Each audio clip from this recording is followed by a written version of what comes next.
Dead men tell no tales, but their ships speak volumes. Welcome to the Cursed Compass, where we explore the darkest maritime mysteries. The story of the Marlborough usually begins with 23 years of silence, a crew of moss-covered skeletons, and a ghost ship drifting through the ice. But long before the mythology took over, the Marlborough was a very real, iron-built workhorse of the British merchant fleet. Its story actually starts here, amidst the heavy industry of late 19th century New Zealand. This is Lyttelton Harbour, a bustling hub where the maritime trade met the rapidly expanding railway network. Launched in 1876, the Marlborough was a massive, complex, and full-rigged sailing vessel. To keep pace with the highly lucrative meat and wool trade, it was quickly retrofitted with early refrigeration technology, making it one of the premier cargo vessels on the route to London. On January 11, 1890, Captain Heard ordered the lines cast off for the final time. The ship sailed out of Lyttelton fully loaded, carrying a crew of 29 men and a single female passenger, Mrs. W.B. Anderson. 2 days later, another vessel, the bark Falkland Hill, briefly communicated with the Marlborough. After that exchange on January 13th, the ship vanished completely. There were no immediate rumors of ghost ships. To the owners and insurers, it was simply an overdue industrial asset. An official inquiry confirmed the ship had been properly stowed and perfectly trimmed for the voyage before it disappeared. This map shows the Great Circle route, the navigational technique Captain Heard used to plot the shortest possible path between New Zealand and Cape Horn. Because the Earth is a sphere, the most direct line on a flat map is actually a deep southward curve. That geometric efficiency pushed the Marlborough deep into the Southern Ocean.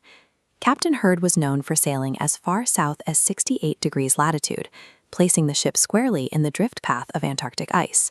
We have concrete data from that exact window. In February 1890, the RMS Rimutaka sailed through this same corridor between the Chatham Islands and Cape Horn, recording massive concentrations of ice directly along the Marlborough's projected heading. The physical conditions of these waters are brutal. Between the severe cyclical storms and the immense power of the eastward currents, a disabled wooden and iron vessel would quickly be driven into the ice or forced onto the rocks. It could not simply float gently intact for decades. Recognizing these environmental realities, Lloyd's of London waited a few months before officially declaring the Marlborough missing. The professional consensus was that it had sunk following a severe iceberg collision.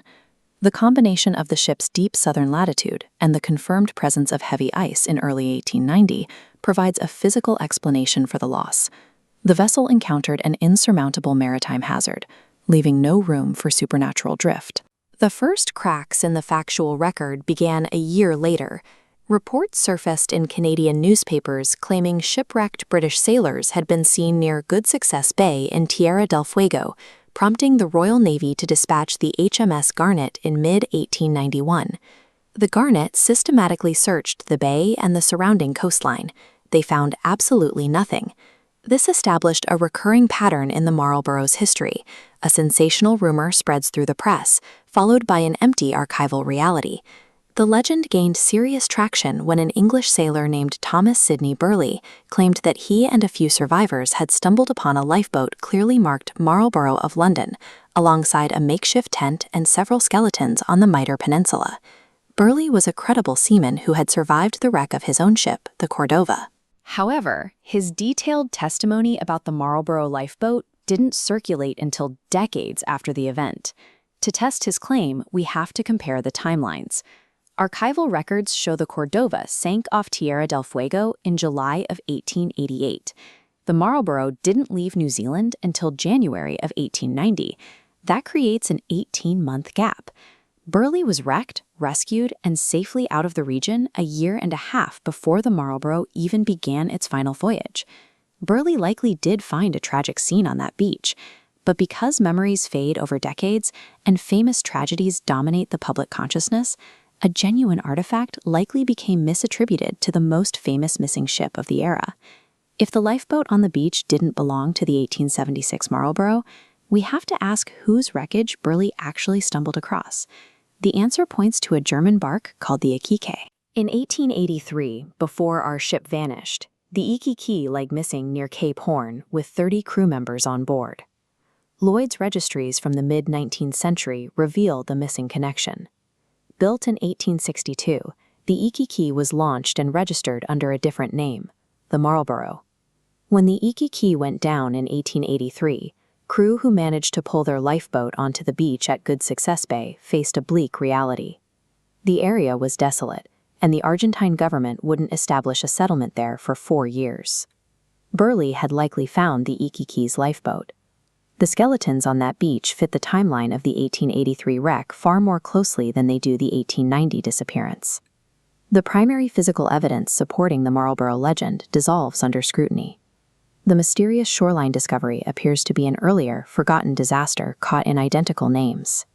In October 1913, the Singapore-based Straits Times published a spectacular account. They reported that a vessel named the Johnson had finally discovered the missing Marlborough floating off the coast of South America.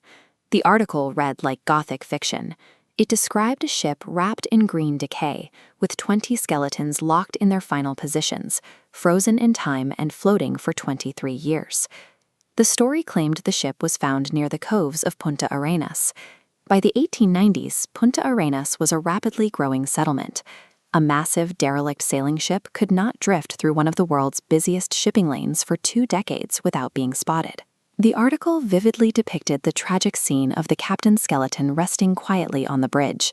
But the Marlborough was a traditional sailing vessel. It had no bridge. The specific architectural layout described by the article directly matched steamships of the 1910s, not clipper ships from the 1870s. Port records show no ship named Johnson visiting New Zealand during that window. The 1913 story appears to be a total fabrication, constructed from contemporary tropes to capitalize on the public's fascination with maritime mysteries. The final piece of context lies with the Marlborough's sister ship, the Dunedin. Setting sail on exactly the same route just 2 months later, the Dunedin also vanished without a trace. The loss of 2 premier refrigerated transport ships back-to-back points to an exceptionally severe ice season in the Southern Ocean, neutralizing the need for a supernatural explanation. By cross-referencing oceanographic conditions, verifying port registries, and checking basic naval architecture, a century of ghost ship sensationalism falls apart. Stripping away the fiction doesn't diminish the history, it grounds it in reality, respecting the 30 people who lost their lives to the ice, by replacing an invented myth with the cold, hard truth.